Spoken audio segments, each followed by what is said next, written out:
नमस्ते, मैं रोशन हरिनकर मेरे नए चैनल पर आपका स्वागत करता हूं। हमने ये चैनल हमारे सभी धर्मों पुस्तकों का चयन करने के लिए बनाया है। इसकी पहली वीडियो में हमने भागवत गीता अध्याय 3 श्लोक 33 से 43 का चयन किया है। आज अध्याय 4 श्लोक 1 से 9 का चयन करेंगे। हमारा संकल्प अच्छा लगे तो चैनल को सब्सक्राइब और लाइक करें। भागवत गीता के चौथे अध्याय में श्री कृष्ण अर्जुन को दिए जा रहे दिव्य ज्ञान के आदिकालीन उद्गम को प्रकट करते हुए उसमें उसके विश्वास को पुष्ट करते हैं। वे बताते हैं कि यह वही शाश्वत ज्ञान है जिसका उपदेश उन्होंने आरंभ में सर्वप्रथम सूर्यदेव को दिया था और फिर परंपरागत पद्धति से यह ज्ञान निरंतर राजर्षियों तक पहुंचा। भगवद गीता अध्याय 4 श्लोक 1। भगवान श्री उवाच इमं विवस्वते योगं प्रोक्तवानहमव्ययम् विवस्वान् मन्वे प्राह मनुरिक्ष वाक्वे ब्रवीत। अनुवाद। परम भगवान श्री कृष्ण ने कहा, मैंने योग के इस शाश्वत विज्ञान को सूर्य देव विवस्वान को सिखाया, जिन्होंने इसे मनु को दिया और बदले में मनु ने इसका निर्देश इक्ष्वाकु को दिया। स्पष्टीकरण। किसी को केवल अमूल्य ज्ञान प्रदान करना ही पर्याप्त नहीं है। उस ज्ञान को प्राप्त करने वालों को उसके मूल्य की सराहना करनी चाहिए और उसकी प्रामाणिकता पर विश्वास करना चाहिए। तभी वे इसे अपने जीवन में व्यावहारिक रूप से लागू करने के लिए आवश्यक प्रयास करेंगे। इस श्लोक में श्री कृष्ण अर्जुन को प्रदान किए जा रहे आध्यात्मिक ज्ञान की विश्वसनीयता और महत्व को स्थापित करते हैं। श्री कृष्ण अर्जुन को सूचित करते हैं कि उन्हें जो ज्ञान दिया जा रहा है वह उन्हें युद्ध में प्रेरित करने की सुविधा के लिए नया नहीं बनाया गया है। यह योग का वही शाश्वत विज्ञान है जिसे उन्होंने मूल रूप से विवस्वान या सूर्य भगवान को सिखाया था, जिन्होंने इसे मानव जाति के मूल पूर्वज मनु को प्रदान किया था। बदले में मनु ने इसे सौर वंश के पहले राजा इक्ष्वाकु को सिखाया। यह ज्ञान की अवरोही प्रक्रिया है, जहाँ कोई व्यक्ति जो ज्ञान पर पूर्ण अधिकार रखता है वह इसे दूसरे को देता है जो जानना चाहता है। इसके विपरीत यह ज्ञान प्राप्त करने की बढ़ती प्रक्रिया है, जहाँ व्यक्ति आत्म प्रयास के माध्यम से समझ की सीमाओं को बढ़ाने का प्रयास करता है। आरोहण की प्रक्रिया श्रमसाध्य, अपूर्ण और समय लेने वाली है। उदाहरण के लिए, यदि हम भौतिकी सीखना चाहते हैं तो हम या तो इसे आरोही प्रक्रिया द्वारा करने का प्रयास कर सकते हैं, जहां हम अपनी बुद्धि से इसके सिद्धांतों के बारे में अनुमान लगाते हैं और फिर निष्कर्ष पर पहुंचते हैं, या हम इसे अवरोही प्रक्रिया द्वारा कर सकते हैं, जहां हम पहुंचते हैं विषय का एक अच्छा शिक्षक। आरोही प्रक्रिया अत्यधिक समय लेने वाली है और हम अपने जीवन काल में जांच पूरी करने में भी सक्षम नहीं हो सकते हैं। हम अपने निष्कर्षों की वैधता के बारे में भी आश्वस्त नहीं हो सकते। इसकी तुलना में नीचे उतरने की प्रक्रिया हमें भौतिकी के सबसे गहरे रहस्यों तक तुरंत पहुंच प्रदान करती है। यदि हमारे शिक्षक को भौतिक विज्ञान का पूर्ण ज्ञान है तो यह बहुत सीधा है, बस उनसे विज्ञान सुने और जो वे कहते हैं उसे पचा लें।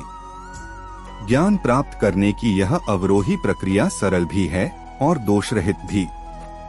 हर साल हजारों स्वसहायता पुस्तकें बाजार में आती हैं जो जीवन में आने वाली समस्याओं के लिए लेखकों के समाधान प्रस्तुत करती हैं।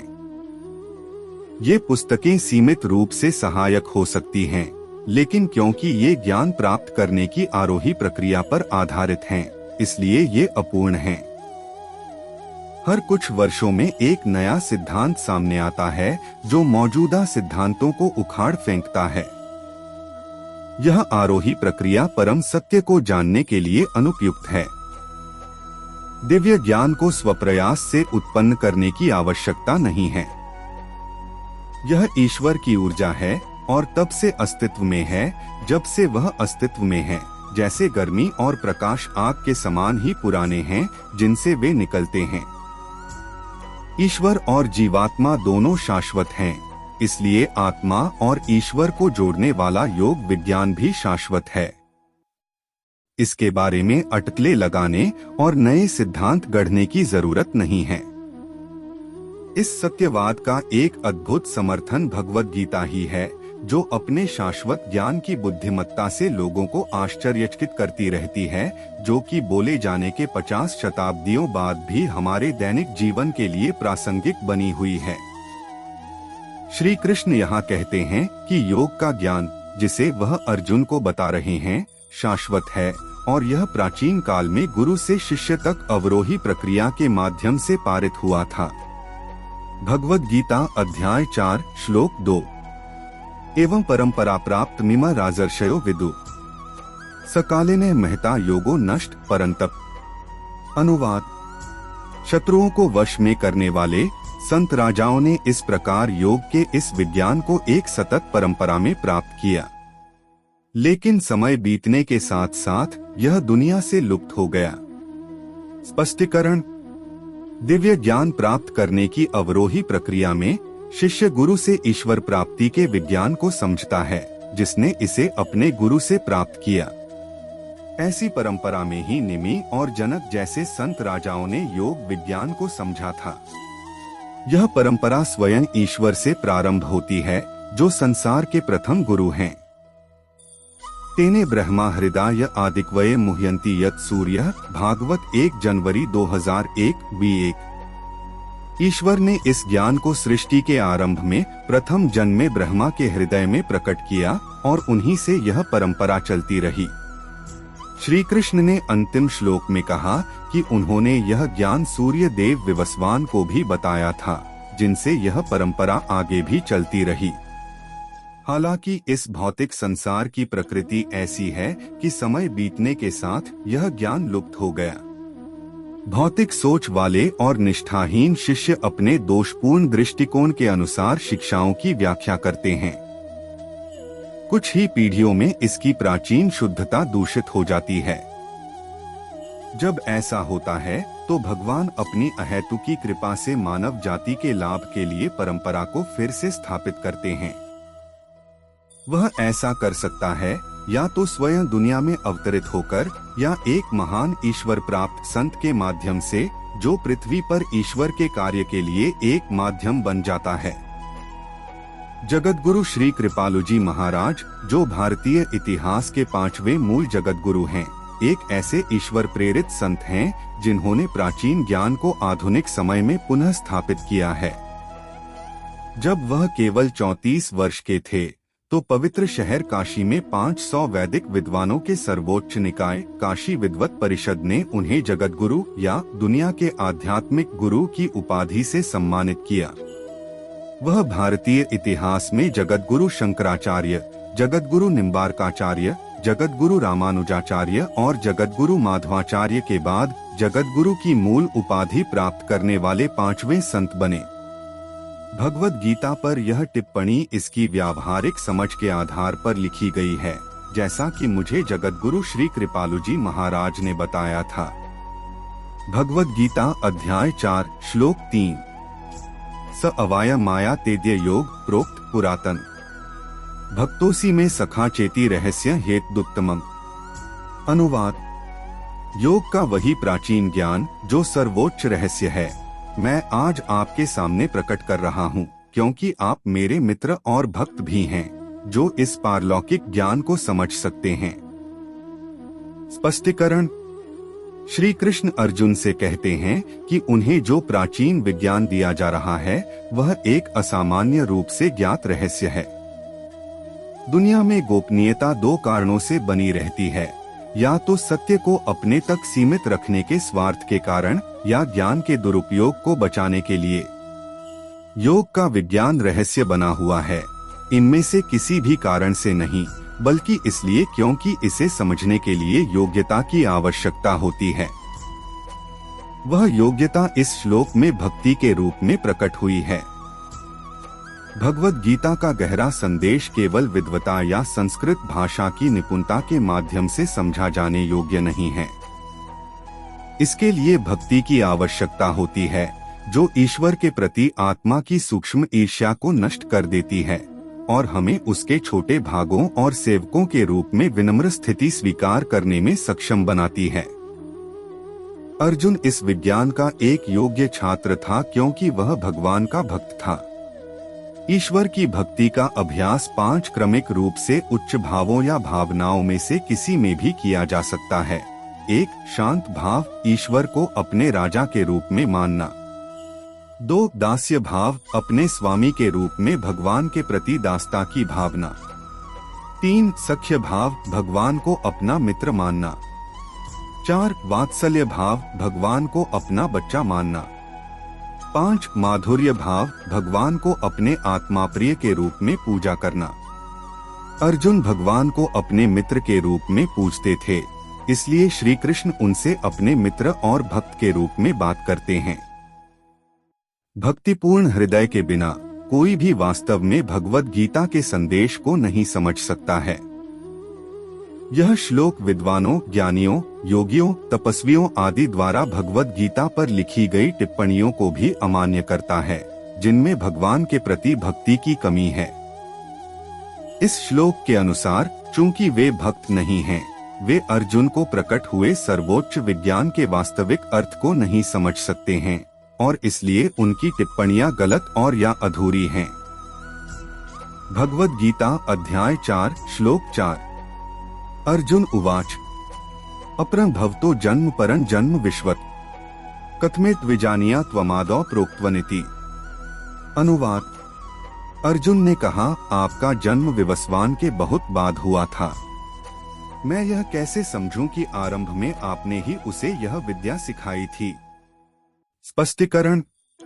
श्री कृष्ण के कथन में घटनाओं की स्पष्ट असंगति से अर्जुन हैरान है। सूर्य देव लगभग सृष्टि के आरंभ से ही विद्यमान हैं, जबकि श्री कृष्ण का जन्म अभी हाल ही में हुआ है। यदि श्री कृष्ण वासुदेव और देवकी के पुत्र हैं, तो उनका यह कथन कि उन्होंने सूर्यदेव विवस्वान को यह विद्या सिखाई थी, अर्जुन को असंगत लगती है और वह अर्जुन से इसके बारे में पूछते हैं। अर्जुन का प्रश्न भगवान के दिव्य अवतरण की अवधारणा पर एक व्याख्या को आमंत्रित करता है और श्री कृष्ण बाद के श्लोकों में इसका उत्तर देते हैं। भगवद गीता अध्याय 4 श्लोक 5। भगवान श्री उवाच बहुनी में रुचियानि जन्मानि तव चार्जुन तान्ये वेद सर्वाणि न त्वं वेत्थ परन्तप। अनुवाद। भगवान ने कहा, हे अर्जुन, तुम्हारे और मेरे दोनों के कई जन्म हो चुके हैं, आप उन्हें भूल गए हैं, जबकि हे परंतपा मुझे वे सब याद हैं। स्पष्टीकरण।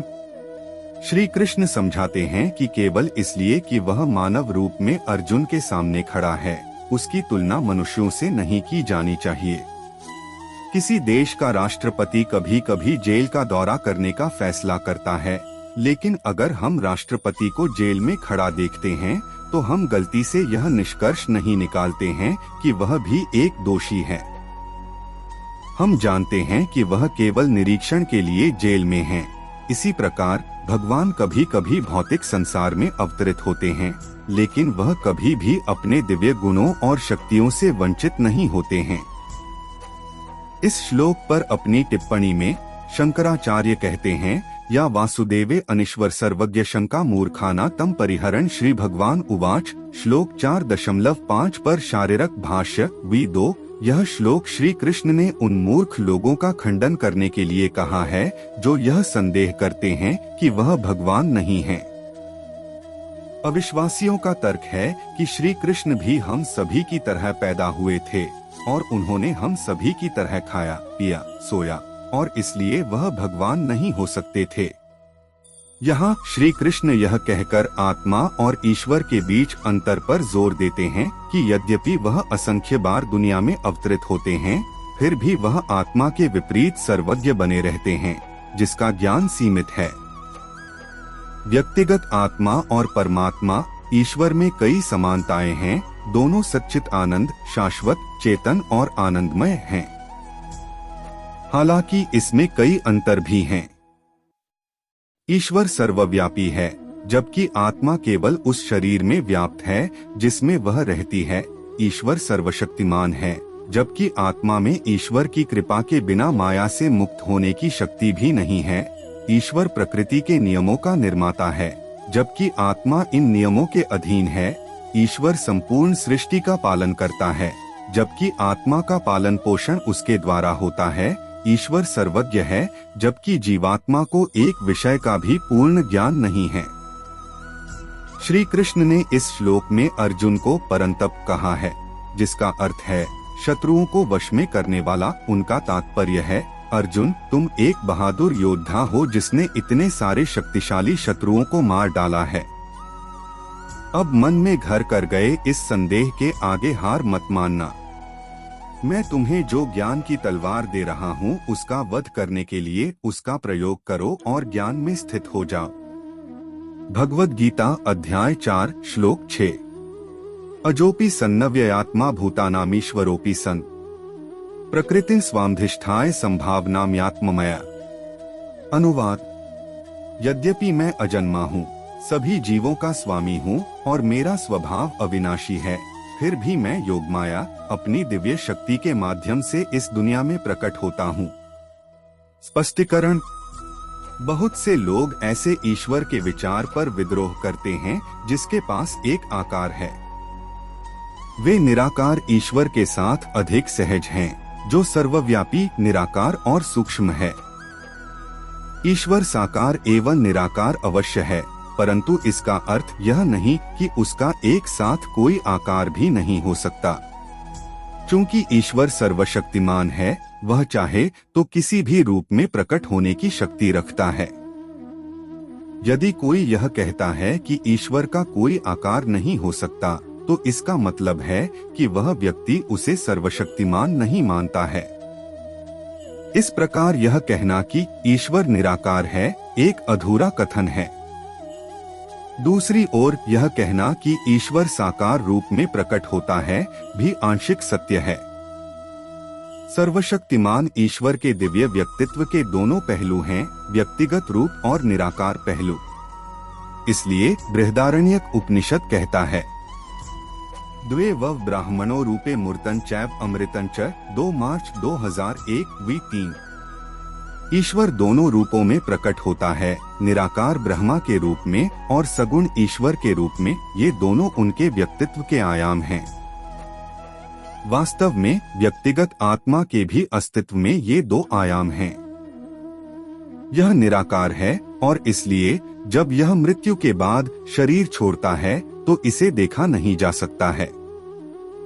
फिर भी यह शरीर धारण करता है, एक बार नहीं बल्कि असंख्य बार, क्योंकि यह जन्म दर जन्म स्थानांतरित होता रहता है। जब छोटी सी आत्मा शरीर धारण करने में सक्षम है, तो क्या सर्वशक्तिमान ईश्वर का कोई आकार नहीं हो सकता?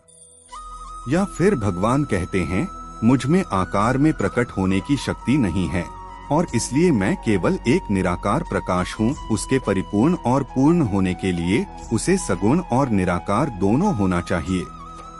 अंतर यह है कि जहाँ हमारा स्वरूप भौतिक ऊर्जा माया से निर्मित होता है, वहीं भगवान का स्वरूप उनकी दिव्य ऊर्जा योग माया द्वारा निर्मित होता है। इस प्रकार यह दिव्य है और भौतिक दोषों से परे है। पद्म पुराण में यह बात अच्छी तरह से कही गई है। यस्तु निर्गुण इत्युक्तः शास्त्रेषु जगदीश्वरः प्रकृतैर्हि संयुक्तैर्गुणैर्हीनत्वमुच्यते विचार। जहाँ भी वैदिक धर्म ग्रंथों में कहा गया है कि ईश्वर का कोई रूप नहीं है, उनका तात्पर्य यह है कि उसका रूप भौतिक ऊर्जा के दोषों के अधीन नहीं है, बल्कि यह एक दिव्य रूप है। भगवद गीता अध्याय 4 श्लोक 7। यदा यदा हि धर्मस्य ग्लानिर्भवति भारत अभ्युत्थानम धर्मस्य तदात्मानं सृजाम्यहम्। अनुवाद। हे अर्जुन, जब भी धर्म की हानि और अधर्म की वृद्धि होती है, उस समय मैं स्वयं पृथ्वी पर प्रकट होता हूँ। स्पष्टीकरण। धर्म वास्तव में निर्धारित कार्य हैं जो हमारे आध्यात्मिक विकास और प्रगति के लिए अनुकूल हैं। इसका विपरीत अधर्म है। जब अधर्म प्रबल होता है तो संसार के निर्माता और प्रशासक धर्म का अवतरण और पुनर्स्थापना करके हस्तक्षेप करते हैं। ईश्वर के ऐसे अवतरण को अवतार कहा जाता है। अवतार शब्द को संस्कृत से अंग्रेजी में अपनाया गया है और आमतौर पर मीडिया स्क्रीन पर लोगों की छवियों के लिए इसका उपयोग किया जाता है। इस पाठ में हम भगवान के दिव्य अवतरण को संदर्भित करने के लिए इसका मूल संस्कृत अर्थ में उपयोग करेंगे। श्रीमद् भागवत में ऐसे 24 अवतरण सूचीबद्ध हैं। हालांकि वैदिक धर्म ग्रंथों में कहा गया है कि भगवान के असंख्य अवतार हैं। जन्म कर्म विधानानि शांति में अंग सहस्रशः न शाक्यांते नुसंख्यतुम अनंतत्वम मायापी ही। भागवतम 10.51.37 V5। कोई भी अनंत काल की शुरुआत से भगवान के अनंत अवतारों की गिनती नहीं कर सकता है। इन अवतारों को 4 श्रेणियों में वर्गीकृत किया गया है, जैसा कि नीचे बताया गया है। 1. आवेशावतार, जब भगवान किसी व्यक्तिगत आत्मा में अपनी विशेष शक्तियां प्रकट करते हैं और उसके माध्यम से कार्य करते हैं। ऋषि नारद आवेशावतार का उदाहरण है। बुद्ध आवेशावतार का भी एक उदाहरण है। 2. प्रभावावतार, ये व्यक्तिगत रूप में भगवान के अवतरण हैं, जहां वह अपनी कुछ दिव्य शक्तियों को प्रदर्शित करते हैं। प्रभावावतार भी 2 प्रकार के होते हैं। जहां भगवान स्वयं को केवल कुछ क्षणों के लिए प्रकट करते हैं, अपना कार्य पूरा करते हैं और फिर चले जाते हैं। हंसावतार इसका एक उदाहरण है, जहां भगवान कुमारों के सामने प्रकट हुए, उनके प्रश्न का उत्तर दिया और चले गए। जहां अवतार कई वर्षों तक पृथ्वी पर रहता है। वेद व्यास, जिन्होंने 18 पुराण और महाभारत लिखे और वेदों को 4 भागों में विभाजित किया, ऐसे अवतार का एक उदाहरण है। 3. वैभवावतार, जब भगवान अपने दिव्य रूप में अवतरित होते हैं और अपनी दिव्य शक्तियों को और अधिक प्रकट करते हैं। मत्स्यावतार, कूर्मावतार, वराहावतार, ये सभी वैभवावतार के उदाहरण हैं। 4. परावस्थावतार, जब भगवान अपनी सभी दिव्य शक्तियों को अपने व्यक्तिगत दिव्य रूप में प्रकट करते हैं। श्री कृष्ण, श्री राम और नृसिंहावतार सभी परावस्थावतार हैं। इस वर्गीकरण का अर्थ यह नहीं है कि कोई एक अवतार दूसरे से बड़ा है। वेद व्यास, जो स्वयं एक अवतार हैं, स्पष्ट रूप से कहते हैं, सर्वे पूर्णाः शाश्वतश्च देहस्तस्य परमात्मनः। पद्म पुराण V6। भगवान के सभी वंशज सभी दिव्य शक्तियों से परिपूर्ण हैं, वे सभी परिपूर्ण और संपूर्ण हैं। इसलिए हमें एक अवतार को बड़ा और दूसरे को छोटा मानकर अंतर नहीं करना चाहिए। हालांकि प्रत्येक अवतरण में ईश्वर अपनी शक्तियों को उन उद्देश्यों के आधार पर प्रकट करता है जिन्हें वह उस विशेष अवतरण के दौरान पूरा करना चाहता है। शेष शक्तियां अवतार के भीतर गुप्त रूप से निवास करती हैं। इसलिए उपरोक्त वर्गीकरण बनाए गए। भगवद गीता अध्याय 4 श्लोक 8। परित्राणाय साधूना विनाशाय च दुष्कृता धर्म संस्थापनार्थाय संभावनामि युगे युगे। अनुवाद: धर्मियों की रक्षा करने, दुष्टों का विनाश करने और धर्म के सिद्धांतों को फिर से स्थापित करने के लिए मैं युग युग में इस पृथ्वी पर प्रकट होता हूँ। स्पष्टीकरण: अंतिम श्लोक में यह कहने के बाद कि भगवान संसार में अवतरित होते हैं, अब वे ऐसा करने के 3 कारण बताते हैं। 1. दुष्टों का विनाश करना। 2. धर्मात्माओं की रक्षा करना। 3. धर्म की स्थापना करना। हालांकि अगर हम इन 3 बिंदुओं का बारीकी से अध्ययन करें तो तीनों में से कोई भी कारण बहुत ठोस नहीं लगता। धर्मात्मा की रक्षा करना। भगवान अपने भक्तों के हृदय में विराजमान हैं और सदैव उनकी भीतर से रक्षा करते हैं। इस कार्य के लिए अवतार लेने की कोई आवश्यकता नहीं है। दुष्टों का नाश करने के लिए ईश्वर सर्वशक्तिमान है और केवल इच्छा मात्र से ही दुष्टों का वध कर सकता है। इसे पूरा करने के लिए उन्हें अवतार क्यों लेना होगा? धर्म की स्थापना करना। वेदों में धर्म का शाश्वत वर्णन है। भगवान इसे संत के माध्यम से पुनः स्थापित कर सकते हैं। इसे पूरा करने के लिए उसे स्वयं अपने व्यक्तिगत रूप में उतरने की आवश्यकता नहीं है। तो फिर हम इस श्लोक में बताए गए कारणों को कैसे समझें? श्री कृष्ण जो कह रहे हैं, आइए उसके अर्थ को समझने के लिए थोड़ा और गहराई में जाएं। आत्मा का सबसे बड़ा धर्म ईश्वर की भक्ति है। भगवान अवतार लेकर इसे ही मजबूत करते हैं।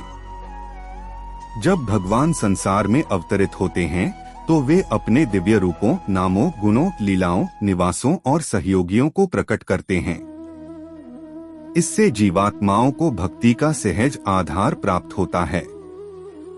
चूंकि मन को ध्यान केंद्रित करने और उससे जुड़ने के लिए एक आकार की आवश्यकता होती है, इसलिए ईश्वर के निराकार पहलू की पूजा करना बहुत कठिन है। दूसरी ओर ईश्वर के व्यक्तिगत स्वरूप की भक्ति लोगों के लिए समझने में आसान, करने में सरल और इसमें शामिल होने में मधुर है।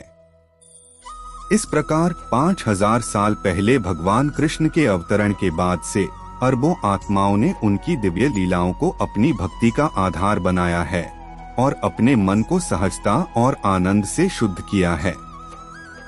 इसी प्रकार रामायण ने असंख्य शताब्दियों तक आत्माओं को भक्ति का लोकप्रिय आधार प्रदान किया है। जब टीवी शो रामायण पहली बार रविवार की सुबह भारतीय राष्ट्रीय टेलीविजन पर प्रसारित होना शुरू हुआ तो भारत की सभी सड़कें खाली हो गईं। भगवान राम की लीलाओं ने लोगों को इतना आकर्षित किया कि वे स्क्रीन पर लीलाओं को देखने के लिए अपने टेलीविजन सेटों से चिपके रहते थे। इससे पता चलता है कि कैसे भगवान राम के अवतरण ने इतिहास में करोड़ों आत्माओं को भक्ति का आधार प्रदान किया। रामायण कहती है, राम एक तपस्या तिया तारी, नाम कोटि खला कुंती सुधारी 27। अपने अवतरण काल में भगवान राम ने केवल एक अहिल्या, ऋषि गौतम की पत्नी, जिसे भगवान राम ने पत्थर के शरीर से मुक्त किया था, की मदद की थी। हालांकि तब से दिव्य नाम राम का जप करके अरबों पतित आत्माओं ने खुद को ऊपर उठाया है। तो इस श्लोक की गहरी समझ यह है, धर्म की स्थापना के लिए भगवान आत्माओं को अपने नाम, रूप, लीला, गुण, निवास और साथी प्रदान करके भक्ति के धर्म की स्थापना करने के लिए अवतरित होते हैं, जिनकी मदद से वे भक्ति में संलग्न हो सकते हैं और अपने मन को शुद्ध कर सकते हैं।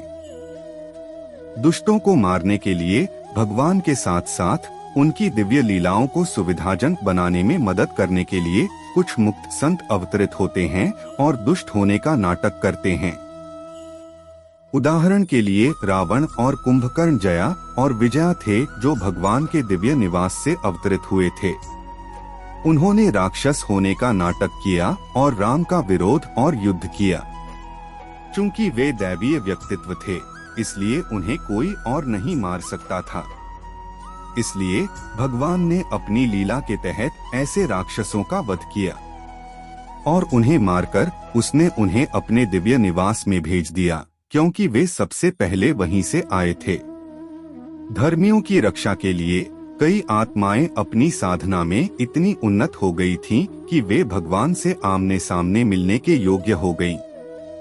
जब श्री कृष्ण दुनिया में अवतरित हुए तो इन योग्य आत्माओं को भगवान की दिव्य लीलाओं में भाग लेने का पहला अवसर मिला।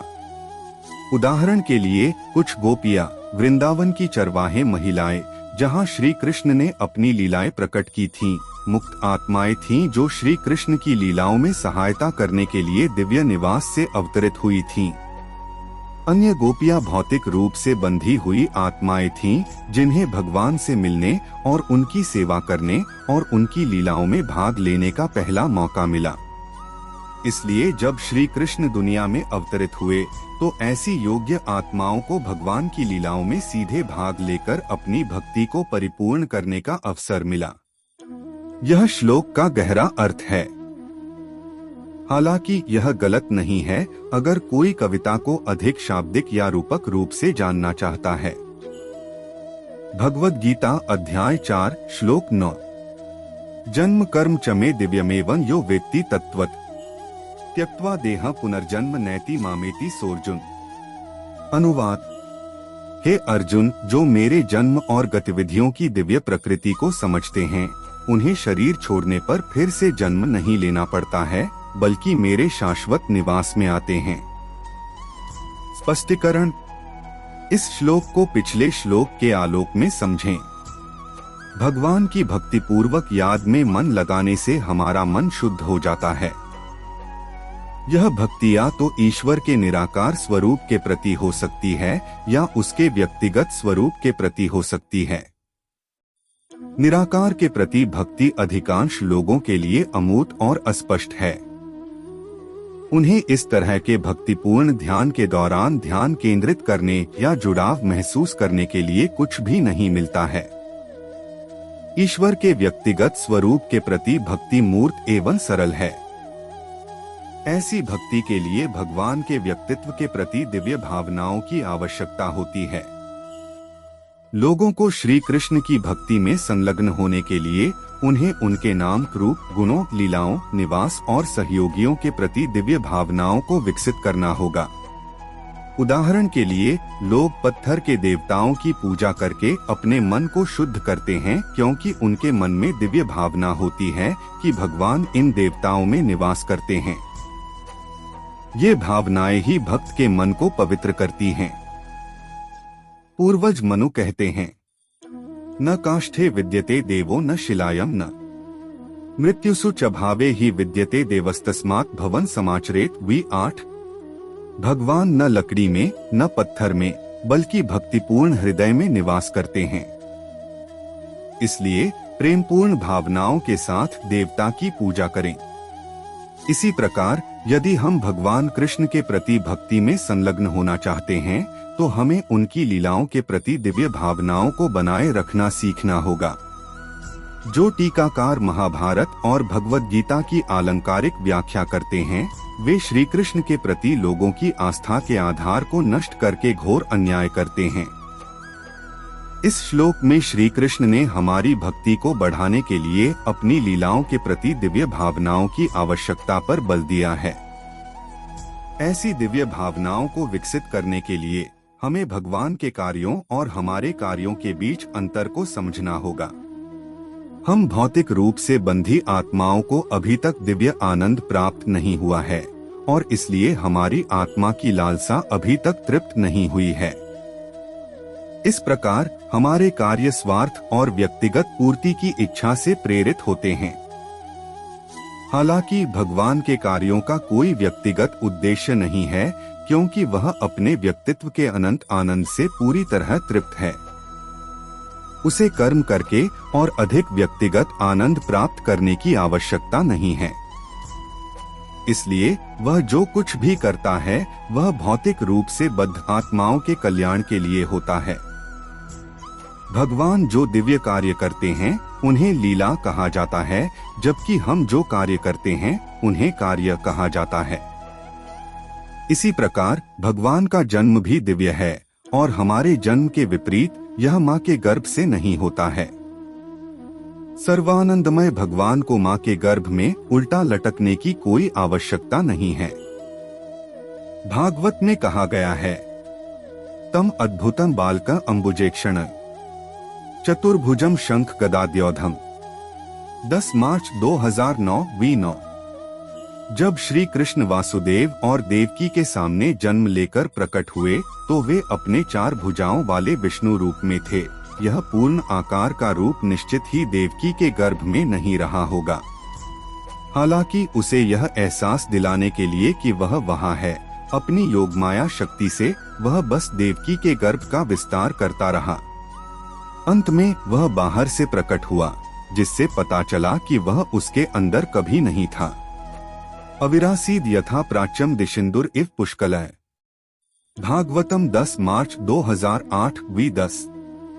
जैसे रात के आकाश में चंद्रमा अपनी पूरी महिमा के साथ प्रकट होता है, वैसे ही परम भगवान श्री कृष्ण देवकी और वासुदेव के सामने प्रकट हुए। यह भगवान के जन्म का दिव्य स्वरूप है।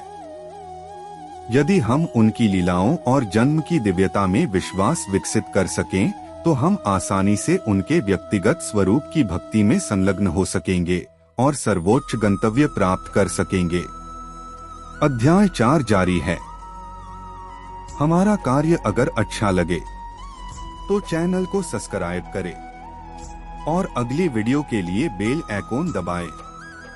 आपके महत्वपूर्ण समय के लिए धन्यवाद।